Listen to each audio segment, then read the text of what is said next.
Assalamualaikum warahmatullahi taala wabarakatuh dan salam sejahtera. Murid-murid yang cikgu kasihi, hari ini kita akan sama-sama sekali lagi belajar bahasa Melayu tahun 6, tema 5, unit 15 yang bertajuk Seni Pertukangan Kraf Tembaga, yang mana pada hari ini kita akan belajar halaman 117 bersama dengan Cikgu Zainita binti Husin. Baiklah murid, objektif pembelajaran pada hari ini diharapkan agar kamu dapat menceritakan sekurang-kurangnya 3 daripada 4 sesuatu perkara yang didengar, ditonton dan dibaca dengan sebutan yang betul, intonasi, gaya dan ekspresi yang sesuai. Kriteria kejayaan pula diharapkan yang pertama, diharapkan agar kamu dapat menceritakan sesuatu perkara yang didengar, ditonton dan dibaca. Yang kedua, diharapkan agar kamu dapat bercerita menggunakan sebutan yang betul, intonasi, gaya dan ekspresi yang sesuai. Baiklah murid-murid, apa kata mari sama-sama kita baca petikan yang dipaparkan ini. Petikan ini bertajuk Seni Pertukangan Kraf Tembaga.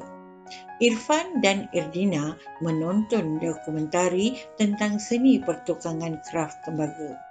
Seni pertukangan kraf tembaga amat istimewa bagi Saleh Muhammad atau Pak Leh. Beliau adalah antara tukang kraf tembaga yang masih meneruskan pembuatan produk kraf seperti periuk dan acuan kuih-muih tradisional. Atas kegigihan itu, Pak Leh mendapat pengiktirafan sebagai adiguru kraf dalam bidang pertukangan kraf tembaga oleh Perbadanan Kemajuan Kraftangan Malaysia pada tahun 2009. Kini pertukangan kraf tembaga beliau turut dibantu anak lelakinya. Pertukangan produk kraf tembaga yang diwarisi secara turun-temurun ini ternyata masih dihargai oleh masyarakat. Produk seperti periuk tembaga menjadi pilihan pelanggan kerana sifatnya sebagai pengalir haba yang baik. Oleh itu, lauk pauk yang dimasak akan tahan lebih lama kerana mendapat haba yang cukup. Semasa proses pembentukan periuk, saiz periuk tembaga biasanya diukur dengan menggunakan jari tangan sahaja. Penggunaan teknik yang betul sering diamat-amati bagi memastikan periuk yang kemas buatannya, kata Pak Leh. Antara hasil kraftangan lain termasuklah kelengkapan perkahwinan seperti tepak sirih dan pahat. Setiap rekaan mempunyai motif unik yang disesuaikan mengikut citarasa pelanggan. Hal inilah yang menjadikan produk kraf tembaga beliau istimewa dan tinggi nilai estetikanya. Pak Leh sentiasa peka akan permintaan semasa terhadap produk kraf tembaga. Beliau akan memastikan bekalan jongkong tembaga mencukupi untuk pengeluaran produk pada setiap bulan. Beliau berharap agar seni pertukangan kraf tembaga ini akan terus kekal zaman berzaman. Baiklah murid, sekarang tugas kita seterusnya ialah menjawab soalan yang dipaparkan ini. Ya, setelah kita baca petikan, ya, kita faham tentang petikan mengenai kraf tembaga ini. Jadi tugas kita seterusnya ialah menjawab soalan yang disediakan. Baiklah A, ceritakan keistimewaan produk tembaga berdasarkan perenggan yang berwarna hijau. Jadi yang berwarna hijau ni menceritakan tentang apa? Dia menceritakan tentang keistimewaan produk tembaga. Kita baca sekali lagi ya petikan ini. Ya, produk seperti periuk tembaga menjadi pilihan pelanggan kerana sifatnya sebagai pengalir haba yang baik. Oleh itu, lauk pauk yang dimasak akan tahan lebih lama kerana mendapat haba yang cukup. Semasa proses pembentukan periuk, saiz periuk tembaga biasanya diukur dengan menggunakan jari tangan sahaja. Penggunaan teknik yang betul sering diamat-amati bagi memastikan periuk yang kemas buatannya. Jadi keistimewaan produk tembaga ia berdasarkan perenggan yang berwarna hijau ni apa? Ya, betul ya, kerana sifatnya sebagai pengalir haba yang baik. Kemudian apa lagi? Keistimewaan dia, lauk pauk yang dimasak akan tahan lebih lama kerana mendapat haba yang cukup. Ya, kemudian semasa proses pembentukan periuk, saiz periuk tembaga biasanya diukur dengan menggunakan jari tangan sahaja. Itu ya. Jadi penggunaan teknik yang betul sering diamat-amati bagi memastikan periuk yang kemas buatannya. Jadi, ini keistimewaannya. Ya, keistimewaan produk seperti periuk tembaga menjadi pilihan pelanggan kerana sifatnya ya sebagai pengalir haba yang baik. Ya, ada kat sini ya, dalam baris kedua. Oleh itu, lauk pauk yang dimasak akan tahan lebih lama kerana mendapat haba yang cukup. Semasa proses pembentukan periuk, saiz periuk tembaga biasanya diukur dengan menggunakan jari tangan sahaja. Penggunaan teknik yang betul sering diamat-amati bagi memastikan periuk yang kemas buatannya. Jadi itulah keistimewaan produk tembaga berdasarkan perenggan yang berwarna hijau. Apa kata, jom kita baca pula soalan seterusnya. Baiklah, rujuk kamus serta media elektronik untuk mencari makna, sebutan, ejaan dan penggunaan perkataan yang tepat bagi perkataan yang berwarna merah. Dalam petikan telah diberikan perkataan yang berwarna merah. Jadi perkataan yang berwarna merah cikgu dah senaraikan. Tembaga, pengiktirafan, kraftangan, motif, estetika, jongkong. Jadi makna bagi tembaga, apa makna tembaga? Jadi makna tembaga ialah sejenis logam. Makna pengiktirafan ialah penghargaan. Makna bagi kraftangan pula apa dia? Ya, betul, hasil buatan tangan. Makna bagi motif ialah latar. Ya, makna bagi estetika ialah keindahan, cita rasa. Ya, makna bagi jongkong ialah bongkar. Ini makna yang kita cari dalam kamus serta media elektronik. Kalau kamu tak ada kamus, kamu boleh tengok dalam di Google. Ada kamus dalam bahasa Melayu. Jadi kita dapat maknanya di sini. Seterusnya, mari sama-sama kita saksikan soalan C pula. Catat usaha Pak Leh untuk meneruskan seni tradisi ini. Cadangkan cara-cara untuk memperkembang seni pertukangan ini. Jadi apa usaha Pak Leh untuk meneruskan seni tradisi ini? Cara-cara dia. Pak Leh sentiasa peka akan permintaan semasa terhadap produk kraft tembaga. Beliau akan memastikan bekalan jongkong tembaga mencukupi untuk pengeluaran produk pada tiap-tiap bulan.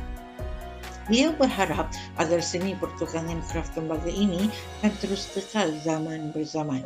Cara-cara untuk memperkembang seni pertukangan ini ialah Pak Leh perlu mengadakan promosi hasil kraftangannya dalam media elektronik dan media sosial.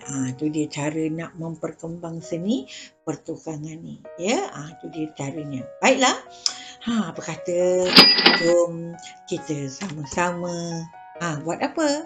Ya, macam biasa kita buat ulang. Baiklah, ini dalam bahagian nyatakan pendapat. Gambar telah diberikan di sini. Gambar di mana ni? Ya, betul, di sawah padi. Ada gambar orang, ada gambar orang ambil gambar, bermain di mana ni? Batas dah batas kat sawah ni. Ni bukan kalau batas sayur ni, apa dia? Saya tengok sini. Bermatang, terbentang, orang-orang, burung-burung, suasana. Jawapan telah diberikan. Jadi kamu hanya ditugaskan untuk memenuhkan tempat kosong yang diberikan dalam petikan berdasarkan jawapan yang diberikan dalam petak yang dalam kotak yang disediakan. Pada pendapat saya, apa dia? Di tepi sawah padi ini sangat mendamaikan. Apa dia? Bermatang mendamaikan, terbentang mendamaikan, burung-burung mendamaikan, ataupun suasana mendamaikan. Jadi jawapan yang paling tepat apa dia? Ya, betul, suasana. Pada pendapat saya, suasana di tepi sungai ini sangat mendamaikan. Kita boleh bermain di atas apa? sawah sambil menikmati keindahan pemandangan di situ. Di atas apa ni? Dia nampak kat sini. Apa namanya? Ya, betul, permatang. Ya, kita boleh bermain di atas permatang sawah sambil menikmati keindahan pemandangan di situ. Kita juga boleh merakam pemandangan sawah padi yang apa dia kat sini? Yang kita nampak sawah padi ni kan? Yang apa luas. Pandai ya, terbentang luas. Selain itu, kita juga dapat melihat apa yang diletakkan di situ bagi menakutkan apa yang mahu makan padi yang sudah masak. Ya, kita boleh nampak ni apa dia. Yang terbang dia nak makan padi tapi dia takut datang dekat sebab apa dia letakkan kat situ. Ya, betul, orang ya yang diletakkan di situ bagi menakutkan. Ya, betul, burung-burung yang mahu makan padi yang sudah masak. Pandai. Terima kasih. Memang mantap ya. Semua dapat beri jawapan yang tepat berdasarkan gambar yang diberi. Baiklah, kita lihat soalan seterusnya. Ini dalam membina atau membuat rumusan. Kita nampak kat sini ada 3 orang wanita yang terdiri daripada kaum ibu. Dia nak buat apa ni? Ada daun-daun kelapa sawit. Buat apa? Ya, pandai buat penyapu menggunakan dia raut lidi. Menggunakan daun-daun kelapa sawit dan raut lidinya jadilah penyapu. Mari kita baca soalan yang dipaparkan. Nyatakan rumusan kamu tentang kesan projek membuat penyapu lidi kelapa sawit ini kepada kaum wanita yang tidak bekerja. Jadi apa kesannya? Bila kaum wanita ni dia bersama-sama buat kerja, buat penyapu lidi ni kan. Lepas tu penyapu lidi ni boleh dijual. Jadi apa kesan dia? Projek ini kepada kaum wanita yang tidak bekerja. Ya, mereka boleh cari duit, mereka ada kerja. Lepas tu dapat bantu ya. Pandai ya, mereka boleh beli barang yang mereka nak. Baiklah, jawapan yang paling tepat di sini, projek membuat penyapu lidi kelapa sawit ini berupaya memotivasi kaum wanita yang tidak bekerja, terutama kaum ibu, agar mampu meningkat atau meringankan ekonomi keluarga. Ya, itu jawapan yang paling tepat. Ya, paling cantik lah menggunakan bahasa yang baik. Baiklah, ini latihan yang kamu kena buat. Kamu kena nyatakan pendapat. Datin Zaini Muhammad Noor menyatakan berdasarkan pengetahuannya hanya Nek Munah. Ni ya, nenek ni kita nampak dia buat apa nenek ni? Dia buat tikar, pandai pun ya. Dia menganyam tikar mengkuang ya. Hanya Nek Munah individu yang masih menganyam tikar mengkuang secara tradisional di daerah Kuala Pilah.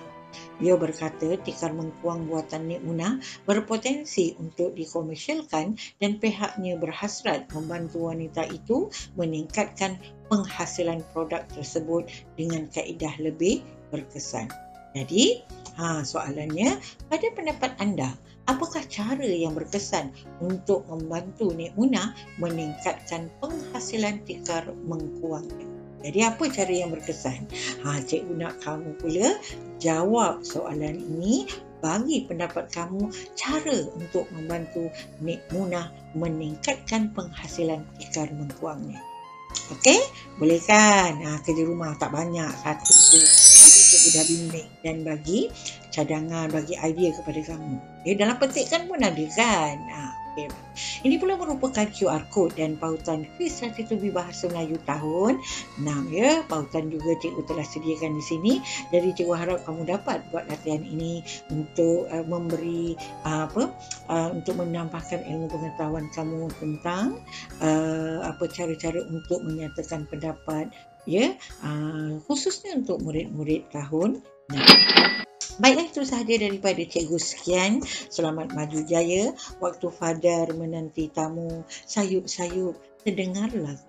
Tekun belajar, menimba ilmu, jangan ingkar nasihat cikgu. Itu sahaja daripada cikgu. Sekian, wabillahi taufiq wal hidayah.